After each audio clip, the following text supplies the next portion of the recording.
restaurant? That place isn't even worth mentioning.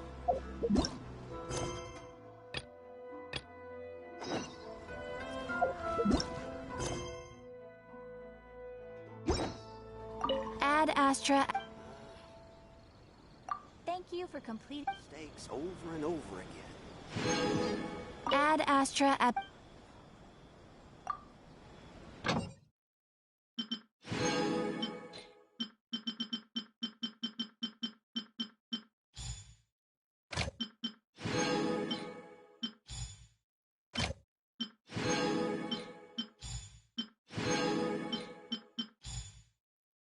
New explorers make the same mistakes over and over again.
Body and mind.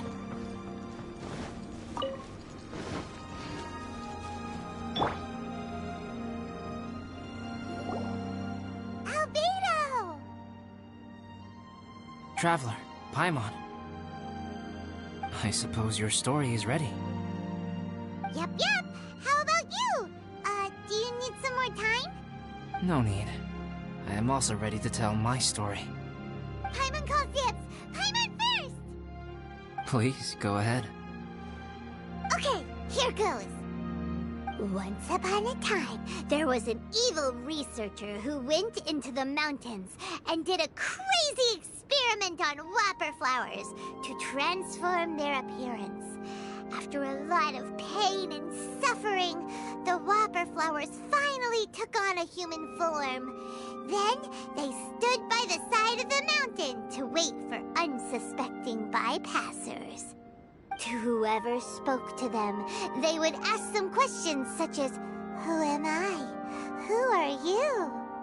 If the bypasser got the wrong answer, the last sound they'd make would be a yelp before the whopper flower ate them alive in one bite. Ooh, truly frightening.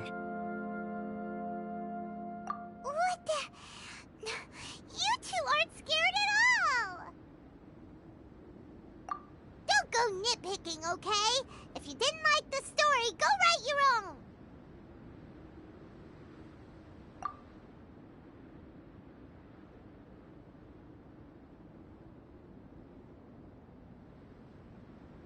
In other words, the whopper flowers would ambush and then completely replace their victims. And then what? Go back to where the person lives? Enter their home? Eat their whole family? Paimon made up this story, but now Paimon's the one who's scared by it. It's a good story. Oh, may I write it down? I may bring it up in future conversations. What for? Just to scare people with? Yes. You've got a real mean streak, Albedo. Mine is a little longer than yours. It starts with an alchemist. A great alchemist once created Subject 1. Subject 1 was her proudest achievement, and successfully blended into human society. No one ever would have thought that this friend of theirs was in fact a synthetic human. However, unbeknownst to Subject 1, the alchemist had tried the same experiment many times before he had come into being. Some of the rejects from failed experiments had been discarded, but not died. Subject 2 was one such failed experiment. He was swallowed by a great dragon that came to rest upon a snow-swept mountain. Many years later, he was resurrected by the dragon's mysterious power. He saw all kinds of people on the mountain, including Subject 1, who had somehow miraculously blended in among them. Never in Subject 2's wildest imagination had he thought it possible for experimental life forms such as they to deceive everyone so successfully. He saw the way humans accepted Subject 1 as a friend, witnessed their affection as they addressed him by name. This was what Subject 2 wanted.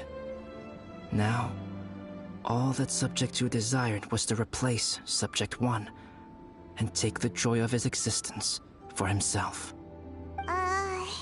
This is giving Paimon the chills. So scary. Subject 2 began to unfold his plan. He stole Subject 1's books and notes, and studied all that Subject 1 had learned from the alchemist. Subject 2 was highly intelligent, and he learned quickly. He changed his face into an exact replica of Subject 1's face.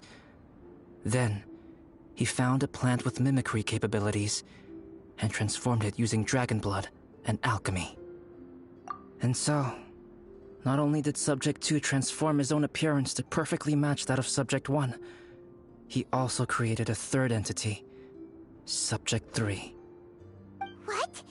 There's 3 of them now? But Subject 2 wanted to become a perfected human. So, he erased a mark in both his and Subject 3's necks. For these marks were symbols of imperfection. In my view, it was probably a subconscious act, an instinct. He so desperately craved to become a perfect human being that he forgot something. Human beings are defined by their flaws. Subject 2's plan was meticulously crafted. Subject 3 would draw Subject 1's attention. After Subject 1 disposed of Subject 3, he would assume the threat had now disappeared and would let his guard down. The next moment that Subject 1 was alone, Subject 2 would make his move. He would eliminate Subject 1 and become the only one remaining.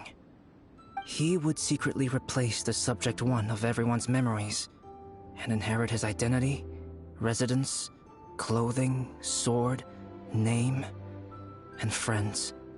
People would have no idea that the individual they knew had become somebody else from one day to the next. This is way too scary. Paimon's never gonna be able to trust anyone again. But just before Subject 2 could carry out his plan, a unique stranger entered the mix. Subject 2 tried to make contact with this person, but found that they could somehow sense he was different from Subject 1.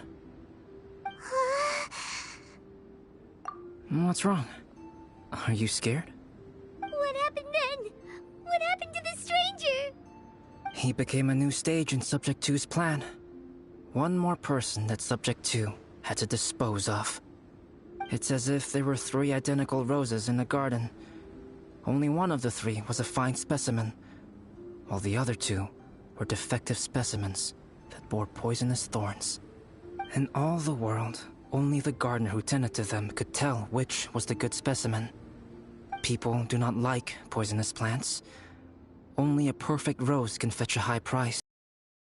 If the inferior specimens wanted to conceal the fact of their worthlessness, they would have to take the gardener out of the picture, using their poisonous thorns. This is exactly what Subject 2 was thinking. So, he hid in the shadows and waited patiently. Maybe soon, he would get his chance to become truly human.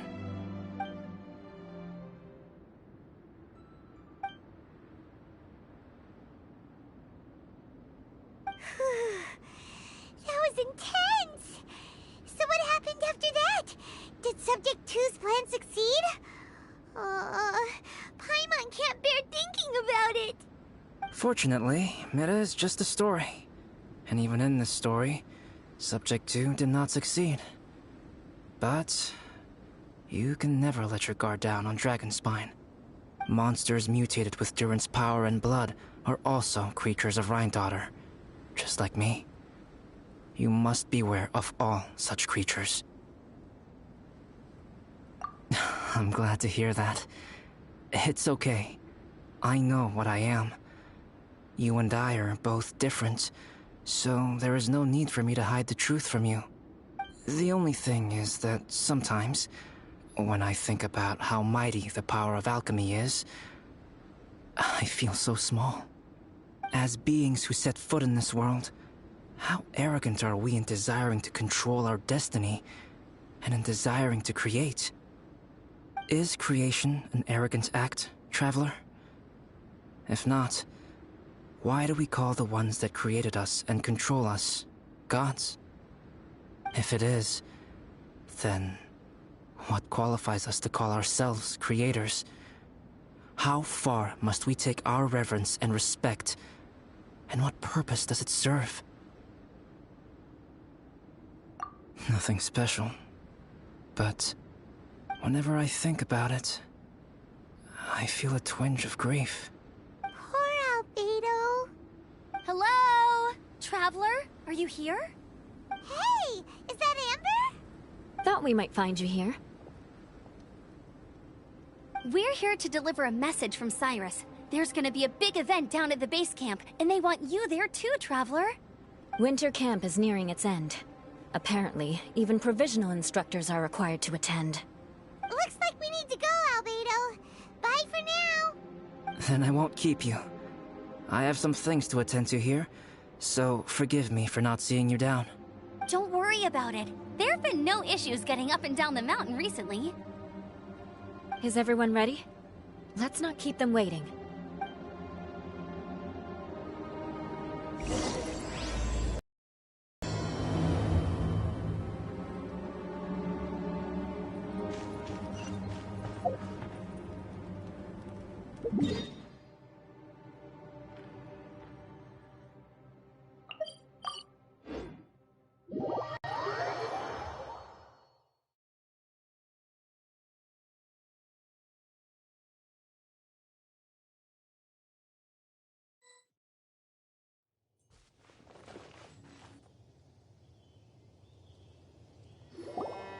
Huh? Who is this guy?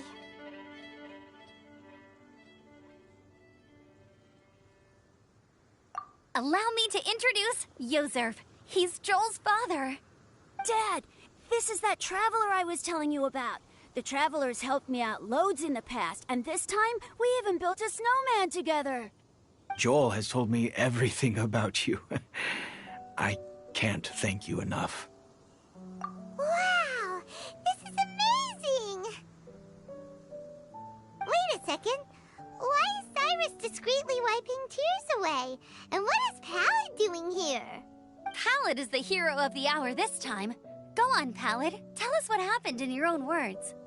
Okay. The weather was fine on that fateful day, and I had a feeling that Lady Luck was smiling down on me. So I trusted my gut and set off to explore somewhere new, somewhere dangerous. Because where there is great danger, there is also great treasure. Why does this sound so hard to believe? But I had only been away from the group for a short while when I fell down a slope and just started rolling. Uh-oh. Did my bad luck rub off on him when we ran into each other on the mountain? The place I fell to was somewhere I didn't recognize, and I'd sustained a few injuries. I remember thinking to myself, this is the worst luck I've ever had in my whole life.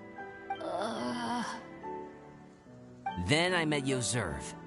He'd heard the sound of me falling and came out to see what was going on. Huh? Wow! So it was completely by chance then! I thought he must have been someone from the Adventurers Guild here for the event, but after a few words of conversation, it was clear that he was having memory problems. He didn't even know his own name. The temperature was freezing, and there was no time to deal with all that there and then, so I convinced him to come back to the camp with me and figure everything else out after we got there. We got back to the camp, ran into Joel, and the moment he saw him, he froze for a second with this completely stunned expression on his face, and then he started crying out, "Dad! Dad!" That's when Yoserv suddenly started to remember.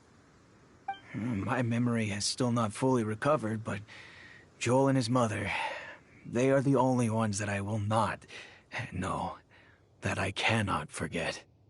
Daddy. Daddy's right here, Joel. Daddy's right here.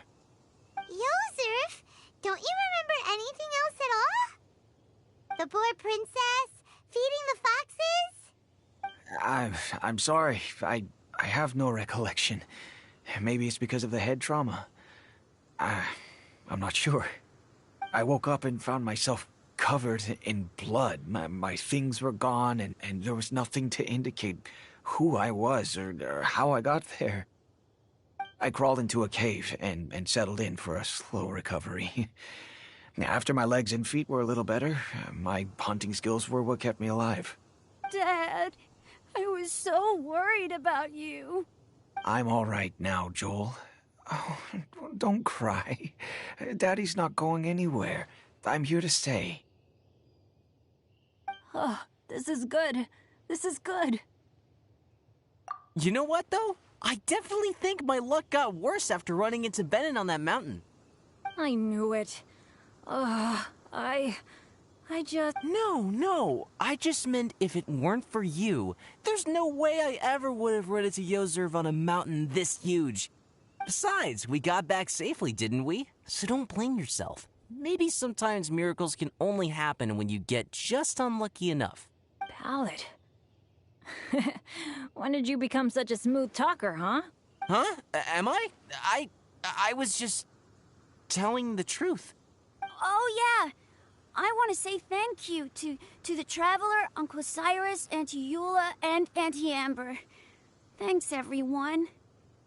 You all helped look after me, and I will always remember it.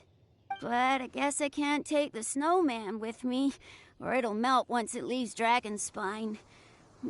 It's such a shame. Oh, I can help with that. One moment. Huh? Eula? Here, take this. It's powdered rime. Just add it to your snowman, and it will never melt. Wow! Really? Oh, this is awesome! You're the best, Auntie Eula! Dad, I have an unmeltable snowman now! How cool is that? How can I ever repay you all? Thank you all. Thank you from the bottom of my heart. Dad, I want to go move the snowman. Can we do it now, please? Okay. I'll be leaving with Joel now. I'm sure I'll see you all another day. Very well, very well. It's time for Pallid and I to have another discussion concerning his breaches of adventurer discipline. Huh? But Cyrus, I think I kind of made up for my mistakes this time, you know? See you guys! Oh, I made this for you and Amber. Think of it as a winter souvenir. Aw, are you sure? This must be really important to you. Come on now, just take it. No need to make such a fuss. Wow! Now our snowman won't melt either! Great! You're welcome. Just keep it. That's all I ask. Amber and I have some business to attend to now. See you later. See you!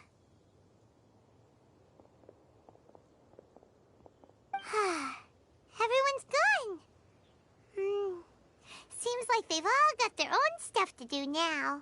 Oh! You know what? We've been on Dragonspine all this time, and somehow Paimon still forgot to ask Albedo about how to make a fruit juicifier machine that could keep the juice fresh. Maybe we should try Timaeus again. He does seem pretty eager to please after all.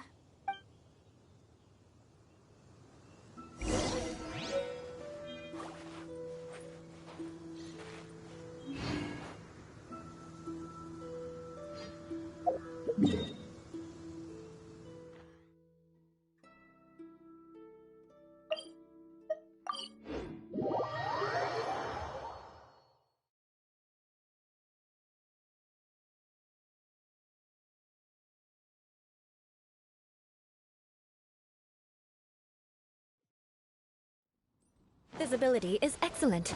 If we head to higher ground, we can do a full recon of enemy activity in the area.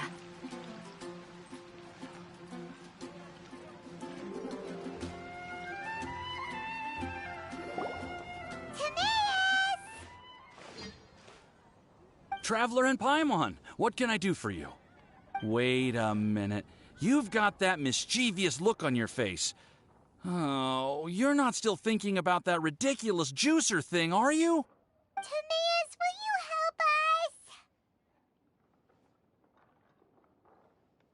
help us? Well, if the Traveler isn't really interested, then, yeah, maybe I'll give this one a pass. It's just the weirdest request ever. No, but Paimon's Sunsettias are gonna go to waste without it. And the time it would take me to research something like that, I could probably pick those Sunsettias again 10 times over. New research project, Timaeus? We meet again. Oh, Albedo, thank goodness. So the situation is, Paimon wants a machine that can turn fruit into juice and keep the juice fresh. I mean, surely it's...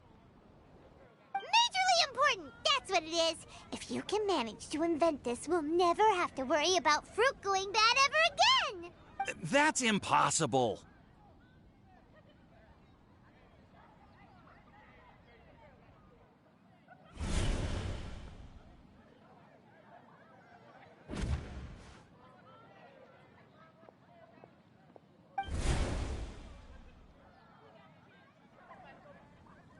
Turning fruit into juice is not hard, but keeping it fresh is more difficult. But if you simply want to keep the fruit from rotting, there are many ways to achieve this. Right, Traveler?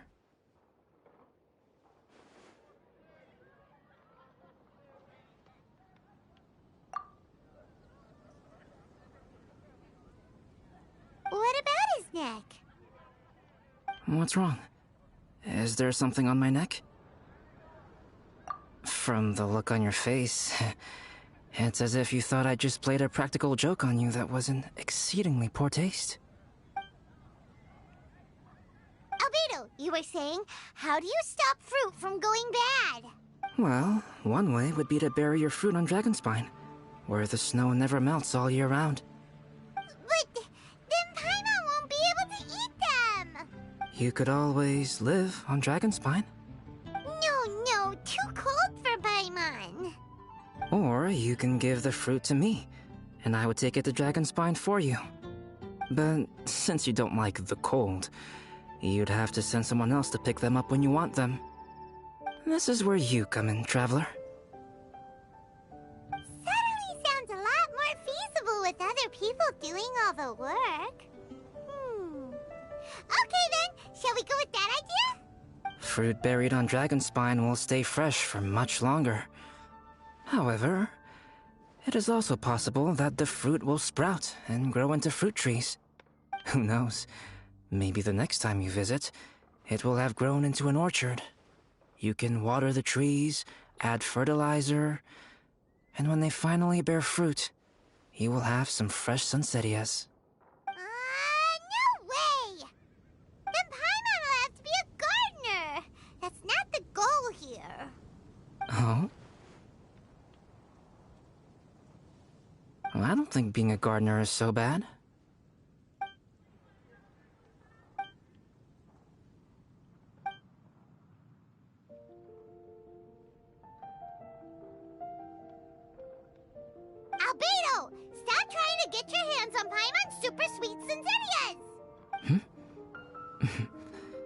It bothers you, does it?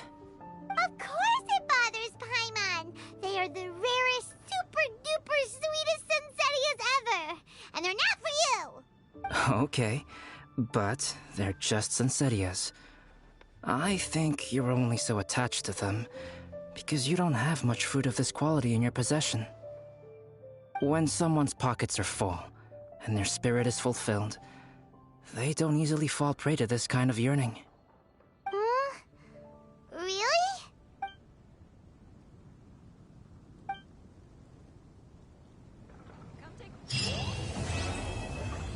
We'll make you better.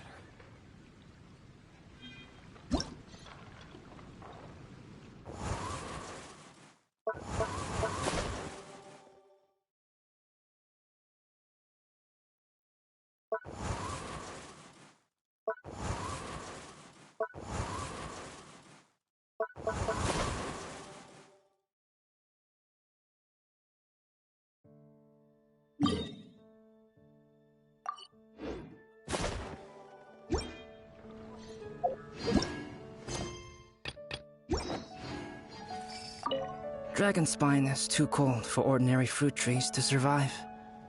But if, one day, Dragonspine did become home to gardens and orchards, there would be more reasons for people to visit. Perhaps a little life is the key to attracting people. Life may exist in all kinds of unfathomable forms, and in all manner of unthinkable environments. Mysterious, yet tenacious. Perhaps this is what makes life so special.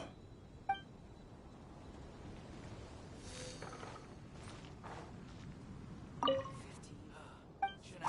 truly is.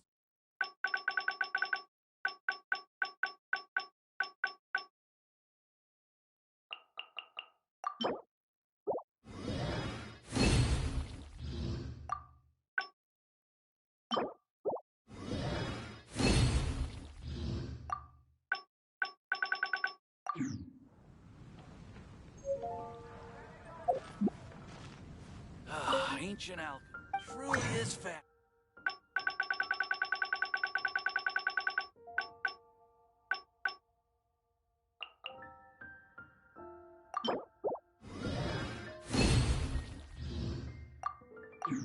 Nation of Liyue has the most prosperous commercial port in all of Tibet.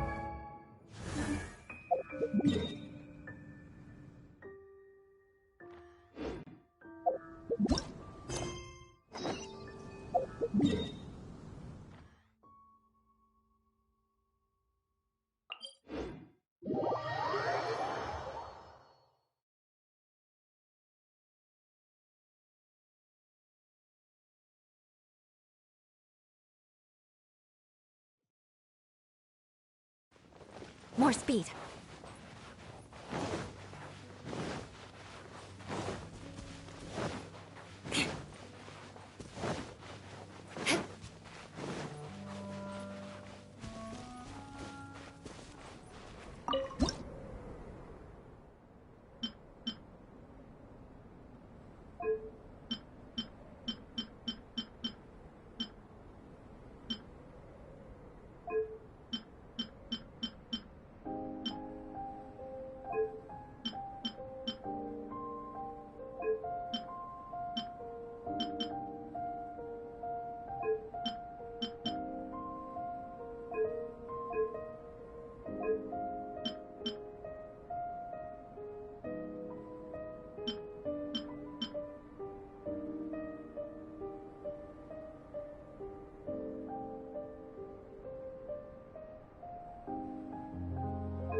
Time to scout. Detective Agency. What will you have me solve?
Welcome to Bonton Sangha Detective.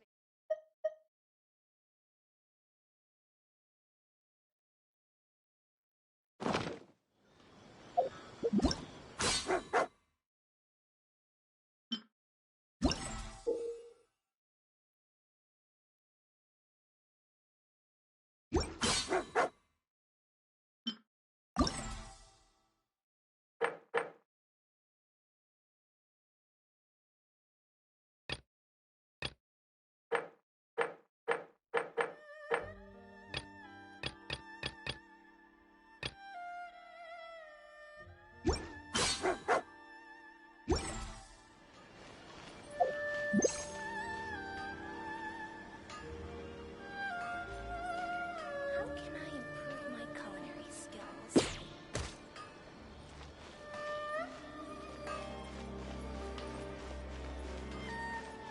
Welcome to Bonton Sangha Detective Agency. What will you have me solve?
Adventure time!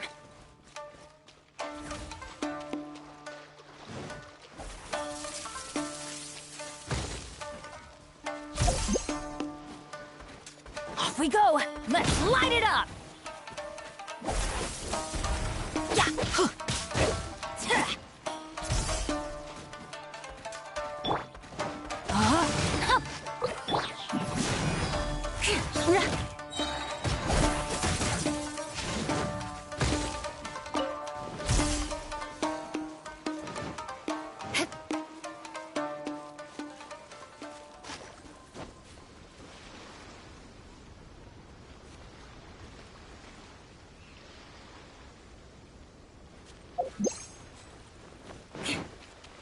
More speed.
adventure time!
Eye for an eye.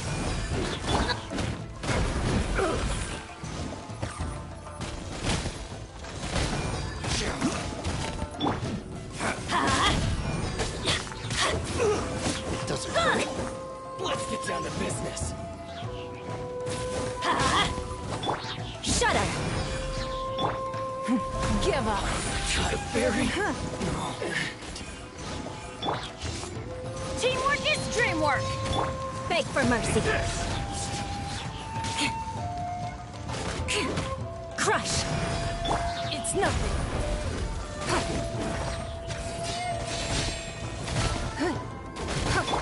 Let's light it up. You win this battle.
Let's light it up!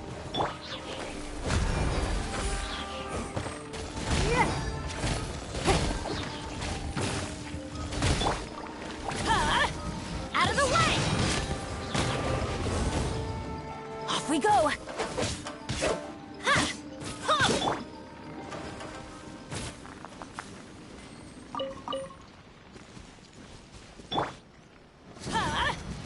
of the way! Why do they never miss?